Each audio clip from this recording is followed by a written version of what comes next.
जय हिंद दोस्तों, मैं प्रवीण कुमार आप सभी का स्वागत करता हूं। संविधान पे हम लोग बात कर रहे थे। अब इसकी सीरीज आगे बढ़ाते हुए आगे चर्चा करते हैं। हम लोगों ने बात कर लिया था कि संविधान क्या है। संविधान एक किताब की तरह, मैं थोड़ा सा रिवीजन करवा देता हूं। जिस प्रकार से किताब में इकाई होती है, यूनिट्स होते हैं, इकाइयाँ होती है, उसी प्रकार से संविधान में भाग होते हैं। संविधान में कुल 22 भाग हैं।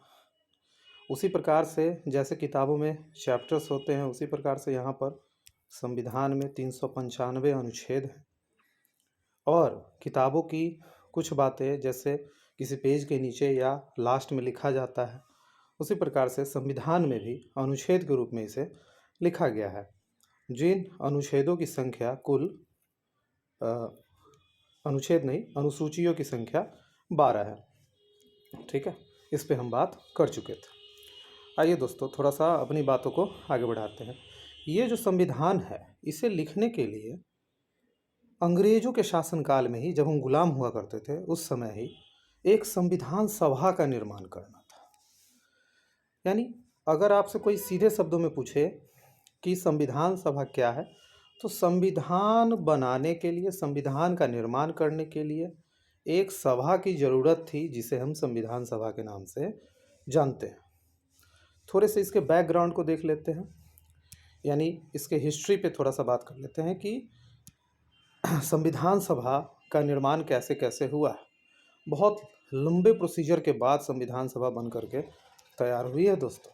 जैसे आप सबसे पहले देखेंगे कि संविधान सभा बनाने की बात सर्वप्रथम वर्ष 1895 में स्वराज विधेयक के अंतर्गत किया गया था। 1895 में स्वराज विधेयक के अंतर्गत किए जाने का दर्शन शामिल था, लेकिन इस समय संविधान सभा बन नहीं पाई थी। अभी जितनी भी बातें हम लोग कर रहे हैं यहाँ पे, उसमें संविधान सभा बनी नहीं है, बल्कि संविधान सभा बनने की बात कही जा रही है। यदि आपसे क्वेश्चन एग्जाम में पूछा जाए कि सर्वप्रथम संविधान सभा बनने का दर्शन किस वर्ष किया गया है, तो आप 1895 को टिक करेंगे। किस विधेयक के अंतर्गत किया गया है, तो स्वराज विधेयक के अंतर्गत किया गया है। विधेयक का मतलब होता है कानून बनने से पहले जो प्रस्ताव रखे जाते हैं, उसे विधेयक कहा जाता है। और जैसे ही किसी भी विधेयक पर राष्ट्रपति का या राज्यपाल का सिग्नेचर हो जाता है, अगर राज्यों की बात करें तो राज्यों में राज्यपाल की बात करेंगे, और केंद्र में बात करें तो राष्ट्रपति जी के सिग्नेचर के बाद कोई भी विधेयक कानून बन जाता है। कानून को ही दूसरे शब्दों में अधिनियम कहते हैं, अधिनियम बन जाता है। ठीक है, थोड़ी सी विधेयक की हम लोगों ने बात कर ली कि विधेयक क्या होता है। और आगे बात करिए तो यहाँ हम देख रहे हैं कि फिर स्वराज विधेयक के बाद 1922 में, आप यहाँ देख रहे हैं कि 1922 में महात्मा गांधी के द्वारा भी संविधान सभा बनाने की मांग की गई। फिर 1928 ईस्वी में मोतीलाल नेहरू के द्वारा संविधान सभा बनाने की बात कही गई। फिर 1934 ईस्वी में जवाहरलाल नेहरू के द्वारा, सुभाष चंद्र बोस के द्वारा, साथ ही आप देखिएगा कि वामपंथी दल के नेता हुआ करते थे एम.एन. रॉय, इनके द्वारा भी संविधान सभा की गठन की बात की गई है। संविधान सभा बना नहीं है दोस्तों अभी तक, अभी सिर्फ बातें ही हो रही हैं कि संविधान सभा बनना चाहिए संविधान निर्माण के लिए। कुछ बातें आप यहाँ पर याद करने का तकनीक याद रख लें, ऐसे आपको पता भी है। देखिए, ये जो डेट आपको यहाँ पे दिखाई दे रहा है, ये 1922 है। 1922 के बाद 1928 का डेट आ रहा है। सबसे पहले 1895 की बात थी। 1922 में आप 6 जोड़िएगा, 1928 हो जाएगा। 1928 में फिर आप 6 जोड़िएगा, ठीक है, यहाँ 1934 हो जाएगा। ठीक, ये 3 डेट आप इस तरीके से याद रख सकते हैं। 1895 वाला तो आपको याद रह ही जाएगा। फिर आगे बढ़ते हैं। देखिए, फिर 1935 आता है। 1935 ईस्वी में जो हमारा भारतीय राष्ट्रीय कांग्रेस है अभी, जिसका सिंबल चुनाव चिन्ह हाथ छाप है, आप जान रहे हैं, इस कांग्रेस ने भी संविधान सभा के निर्माण की मांग की थी। ये 1935 का मामला था। फिर 1938 ईस्वी में जवाहरलाल नेहरू ने ये कहा था कि वयस्क मताधिकार के आधार पर संविधान सभा के सदस्यों का निर्वाचन किया जाएगा। वयस्क मताधिकार का क्या मतलब है? वयस्क मताधिकार का मतलब होता है दोस्तों कि ऐसे सभी व्यक्ति जिनकी उम्र 18 वर्ष हो चुकी है, वही व्यक्ति उन्हीं के द्वारा संविधान सभा के सदस्यों को चुना जाएगा। अब यहाँ पर नेहरू ने भी मांग कर दी। अब जब जवाहरलाल नेहरू के द्वारा मांग करने के बावजूद भी यहाँ तक भी संविधान सभा का निर्माण नहीं हो पाया है संविधान बनाने के लिए। थोड़ी सी और आगे हम आकर बात करें तो आपको यहाँ पे दिखाई देगा कि एक डेट और आपके लिए आ रहा है 1940 का। आप यहाँ देखिए, वर्ष 1940 की बात है ये। 1940 ईस्वी में अंग्रेजों के द्वारा एक कानून बनाया जाता है और वह भारत लाया जाता है, जिसका नाम है अगस्त प्रस्ताव। इस अगस्त प्रस्ताव के द्वारा दोस्तों आपको ध्यान रखना है कि पहली बार अंग्रेजों ने संविधान सभा बनाने की मांग स्वीकार कर ली। यानी अब भारतीय जो हैं वो संविधान का निर्माण कर सकते हैं संविधान सभा के निर्माण के माध्यम से। लेकिन दोस्तों यहाँ पर संविधान सभा बनाने की स्वीकृति तो भले ही अंग्रेजों ने पहली बार दे दी हो, लेकिन इसे भारतीयों ने अस्वीकार कर दिया दोस्तों। अब भारतीयों ने इसे अस्वीकार क्यों कर दिया? क्योंकि अंग्रेजों ने इस प्रस्ताव में, अगस्त प्रस्ताव में एक प्रावधान किया था कि इसमें केवल सामान्यतः भारतीय शामिल होंगे। सामान्यतः, इन जनरली की बात कर रहा है कि भारतीय शामिल होंगे। इन जनरली का सीधा सा मतलब होता है दोस्तों कि इनमें भारतीय शामिल होंगे ज़्यादातर, लेकिन भारतीयों ने इसका मतलब ये निकाला कि हो सकता है इसमें अंग्रेज भी शामिल हो जाए। इसलिए अगस्त प्रस्ताव के द्वारा जो संविधान सभा बनाने की स्वीकृति दे दी गई थी उसे भारतीयों ने रिजेक्ट कर दिया। फिर आ गया ये दोस्तों, हाँ, आपसे एक क्वेश्चन ये भी पूछा जा सकता है कि पहली बार अंग्रेजों ने संविधान सभा बनाने की स्वीकृति कब दी थी?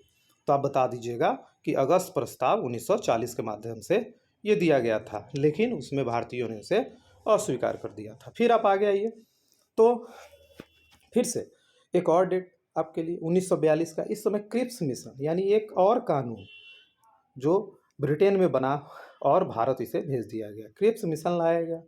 इस क्रिप्स मिशन में एक सदस्य आपको दिखाई दे रहे हैं, ये भी एक अंग्रेज हैं, स्टफर्ड क्रिप्स। इन्हीं के नाम पर इसका नामकरण किया गया है, क्रिप्स मिशन। इस क्रिप्स मिशन में भी संविधान सभा के निर्माण की बात करें तो संविधान सभा के निर्माण की बात कही गई कि संविधान सभा का निर्माण भारतीयों के द्वारा किया जा सकता है और यह सभा जो है संविधान लिखेगी। लेकिन आप यहाँ देखिए दोस्तों, मुस्लिम लीग के द्वारा जो है इसे भी अस्वीकार कर दिया गया क्योंकि इसका विरोध हो रहा था। मुस्लिम लीग एक राजनीतिक पार्टी थी उस समय की, एक ऐसी राजनीतिक पार्टी थी जो पृथक यानी एक अलग पाकिस्तान राष्ट्र अर्थात देश का मांग कर रही थी। इसी वजह से आप आगे देखेंगे, इसी वजह से मोहम्मद अली जिन्ना और मुस्लिम लीग के विभिन्न समर्थकों के द्वारा पाकिस्तान के लिए चूंकि एक अलग संविधान सभा का प्रावधान इस क्रिप्स मिशन में नहीं होने की वजह से क्रिप्स मिशन को भी रिजेक्ट कर दिया गया। दोस्तों अभी तक भी भारतीय संविधान बनाने के लिए संविधान सभा जो निर्मित करना है वो अभी तक नहीं हो पाया। आगे देखिए, अब वर्ष 1946 का मामला आ गया। वर्ष 1946 में आप देखेंगे कैबिनेट मिशन, एक और कानून अंग्रेजों के द्वारा बनाया गया और उसे भारत भेजा गया। कानून हमेशा देखेंगे आप ब्रिटेन से ही बनकर भारत आता था। अंग्रेजों का इतना दबदबा था हमारे ऊपर दोस्तों। इस वर्ष यानी वर्ष 1946 में कैबिनेट मिशन जो भारत आई थी, इसमें 3 सदस्य हुआ करते थे। इसमें 3 सदस्य हैं। इस 3 सदस्यों में आप देखेंगे एक सदस्य का नाम पैंथिक लॉरेंस, स्टफर्ड क्रिप्स और एवी अलेक्जेंडर, ये 3 व्यक्ति हैं। ये 3 व्यक्ति भी संविधान निर्माण के लिए, संविधान सभा बनाने के लिए भी स्वीकृति इस कैबिनेट मिशन के माध्यम से दे तो दिया गया दोस्तों। और आपको ये बात भी ध्यान रखना है कि इसी यानी क्रिप्स मिशन की बातों को भारतीयों ने यहाँ पर स्वीकार भी कर लिया है। यानी यहाँ पर फिर से क्वेश्चन ऐसा बनता है कि किस मिशन के अंतर्गत या किस कानून के अंतर्गत अंग्रेजों ने भी स्वीकृति दे दिया है और साथ ही साथ इसे भारतीयों ने भी स्वीकार कर लिया है संविधान सभा के निर्माण के लिए। तो आप वहाँ पर क्रिप्स मिशन को टिक करेंगे। क्रिप्स मिशन नहीं दोस्तों, एक सेकंड दोस्तों, गलती हो गई है यहाँ पे थोड़ी सी। क्रिप्स मिशन नहीं, कैबिनेट मिशन को जो है टिक कर देंगे कि कैबिनेट मिशन के माध्यम से ही पहली बार उसे स्वीकार कर लिया गया। अब आगे देखिए, कैबिनेट मिशन योजना में कुछ प्रावधान रखे गए थे, कुछ प्रावधान है, जैसे कि आप देखिए कैबिनेट मिशन योजना में जो प्रावधान रखे गए हैं, देखिए थोड़ी सी बातें और कर लेते हैं। भारत, आप देखेंगे कि अंग्रेजों के समय में भारत के पूरे क्षेत्र दो भागों में बटे हुए थे। एक क्षेत्र जो ब्रिटेन के कब्जे में था उसे ब्रिटिश भारत बोलते थे, और एक क्षेत्र जिस पर हमारे राजा रजवाड़ाओं का शासन होता था उसे देसी रियासत के नाम से जाना जाता था। देसी रियासत के नाम से जाना जाता था दोस्तों। तो ये जो ब्रिटिश भारत है और देसी रियासत है, इन सभी के लिए देखिए यहाँ प्रत्येक प्रांत और देसी रियासतों के लिए 10 लाख की जनसंख्या पर एक सीटें बनाई जाएंगी, यानी संविधान सभा के एक सदस्य चुनकर आएंगे। आप देख रहे हैं 10 लाख की जनसंख्या पर। इसी कैबिनेट मिशन के अंतर्गत आप देखिएगा, कैबिनेट मिशन के अंतर्गत कुल 389 सदस्यों की संख्या निर्धारित कर गई, जिसमें से जैसा कि आपको बताया है एक ब्रिटिश भारत है और एक हमारे पास देसी रियासत है। तो ब्रिटिश भारत से 389 में से 296 सीटें निर्धारित की गई और साथ ही साथ 93 सीटें देसी रियासत के लिए जो है निर्धारित की गई। फिर आप देखिए ये 296 सीटों में से आप देखेंगे 296 सीटों में से चार सीटें जो हैं यह चीफ कमिश्नरी क्षेत्रों से आने थे। चीफ कमिश्नरी क्षेत्र का मतलब आज का आधुनिक जो संघ शासित प्रदेश है या केंद्र शासित प्रदेश है दोस्तों, हम उसी की बात कर रहे हैं। और जो 292 इधर सदस्य बच गए वह 11 प्रांतों से चुनकर आएंगे। प्रांत का मतलब यहाँ पर उस समय राज्यों से ही है, यानी क्षेत्र जो हमारा है उसी से इसकी तुलना हम कर रहे हैं। जो 4 चीफ कमिश्नरी क्षेत्र है दोस्तों, आप उसका नाम यहाँ पे देख लेते हैं। एक का नाम दिल्ली, दूसरे का नाम अजमेर मेवाड़ जो वर्तमान राजस्थान में है, और तीसरा है कुर्ग जो वर्तमान कर्नाटक में है, और चौथा बलूचिस्तान जो वर्तमान पाकिस्तान में स्थित है। फिर कैबिनेट मिशन के अंतर्गत आगे हम देख रहे हैं कि कुछ और प्रावधान भी किए गए हैं। इन प्रावधानों में अब देखिए जैसे कि कुछ समुदाय हैं यहाँ, समुदाय जैसे मुस्लिम्स हो गए, सिख हो गए, सामान्य हो गए, ठीक। मुस्लिम्स और सिख को छोड़कर जो भी थे उन्हें सामान्य वर्ग में रखा गया था। इन्हीं की जनसंख्या के अनुपात में, इनकी जो जनसंख्या होगी इसी जनसंख्या के अनुपात में सीटों का बंटवारा संविधान सभा के लिए किया जाना था दोस्तों। और भी प्रावधान है इसके अंतर्गत, अगले प्रावधान की तरफ हम देखते हैं। इसमें एक प्रावधान ये भी किया गया था कि आनुपातिक प्रतिनिधित्व प्रणाली, एकल संक्रमणीय आनुपातिक प्रतिनिधित्व प्रणाली के माध्यम से संविधान सभा के सदस्यों को चुने जाने की बात कही गई थी कैबिनेट मिशन योजना में। कैबिनेट मिशन योजना के अंतर्गत एकल संक्रमणीय आनुपातिक प्रतिनिधित्व प्रणाली क्या है, तो ये प्रणाली थोड़ा सा समझने में टफ है, लेकिन फिर भी मैं थोड़ा सा इसके बारे में आपको बता देता हूँ। अगर आप देखिए कोई एक कैंडिडेट खड़ा हो रहा है वोट में, फिर दूसरा कोई और कैंडिडेट भी खड़ा हो रहा है वोटिंग में, तीसरा भी हो रहा है, और मान लो कि ये मैं हूँ, मैं वोट करने के लिए जा रहा हूँ, तो मैं इन सभी को एक एक वोट करूँगा, ठीक है। यानी एक व्यक्ति का वोट सभी व्यक्तियों में संक्रमित हो रहा है। जैसे भी कोरोना वायरस चला हुआ है दोस्तों, तो एक व्यक्ति चाहे तो किसी को भी संक्रमित कर सकता है। उसी प्रकार से एकल संक्रमणीय आनुपातिक प्रणाली से कहा जाता है दोस्तों। और भी एक प्रावधान इसमें और भी किए गए थे कि जो देसी रियासत थी जिसकी सीटों की संख्या मैंने आपको बताया है 93, देसी रियासत के जो प्रतिनिधि थे, राजा थे, उन्हीं को अधिकार था देसी रियासत के प्रतिनिधियों को चुनने का। यानी ये चुनने का मतलब यहाँ पे मनोनीत करने से, मतलब मान लेना है कि यही व्यक्ति इस क्षेत्र के प्रमुख होंगे, बस इस तरीके से मान लेना है। अर्थात हम ये कह सकते हैं कि कैबिनेट मिशन के अंतर्गत जो प्रावधान किए गए थे उसमें वोट के माध्यम यानी निर्वाचित माध्यम से कितनी सीटों के लिए मैंने आपको बताया था दोस्तों, 296 सीटों के लिए मैंने आपको बताया था निर्वाचित होंगे संविधान सभा के लिए सदस्य, और यहाँ पर मनोनीत या नामांकित भी होंगे। इसके लिए मैंने कितनी सीटों की संख्या आपको बताई है दोस्तों, अभी आप इसकी सीटों की संख्या देशी रियासतों से 93 देख सकते हैं, 93 देख सकते हैं। आइए दोस्तों कुछ और आगे बात करते हैं। अब संविधान सभा के सदस्यों का निर्वाचन जो है एकल संक्रमणीय आनुपातिक प्रतिनिधित्व प्रणाली गुप्त मतदान के द्वारा किया गया। गुप्त मतदान का मतलब होता है छिपा करके सबको दिखाकर वोट नहीं करना है। जैसे आप लोग इधर अभी वोट देने जाते होंगे तो आप देखते होंगे कि एक रूम के अंदर छिपा कर वोट किया जाता है। हालांकि है भी वो गुप्त प्रणाली, लेकिन ये एकल संक्रमणीय वाला नहीं है, बस वो अग्रता ही विजेता है, जिससे ज़्यादा वोट आएगा वह व्यक्ति जीत जाता है। लेकिन यहाँ एकल संक्रमणीय की बात हो रही है संविधान सभा के लिए, यानी ऐसा वोट जो होता है अनुपातिक एकल संक्रमणीय आनुपातिक प्रतिनिधित्व प्रणाली वाला, इसमें जनता वोट नहीं करती है दोस्तों।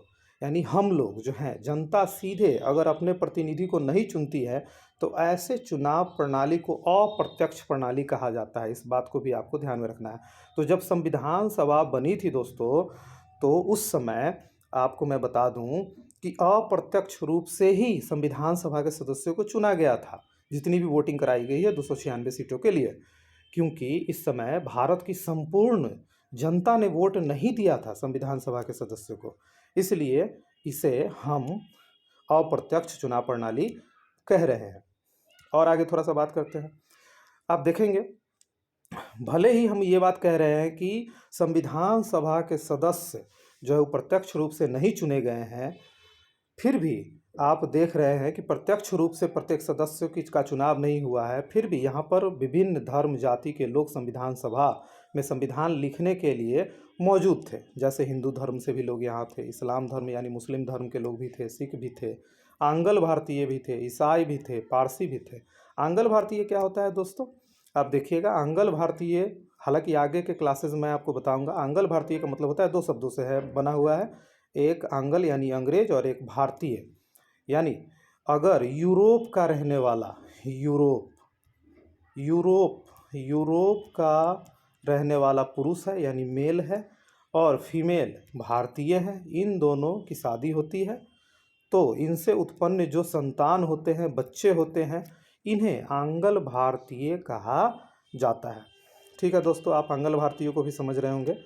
थोड़ा सा और आगे कुछ प्रावधान को देख लेते हैं। अब इसे कैबिनेट मिशन योजना के अंतर्गत जो है चुनाव कराया गया भारत में संविधान सभा के निर्माण के लिए। अब देख रहे हैं सभा के निर्माण के लिए चुनाव कराए गए हैं। वर्ष 1946 जुलाई और अगस्त महीने में चुनाव कराए गए हैं। इस चुनाव में आप देखेंगे 296 सीटों पर ही चुनाव होना था दोस्तों। आपको पता है 93 सीटें मनोनीत करने वाली सीटें थी जो देशी रियासतों से हुआ करती थी।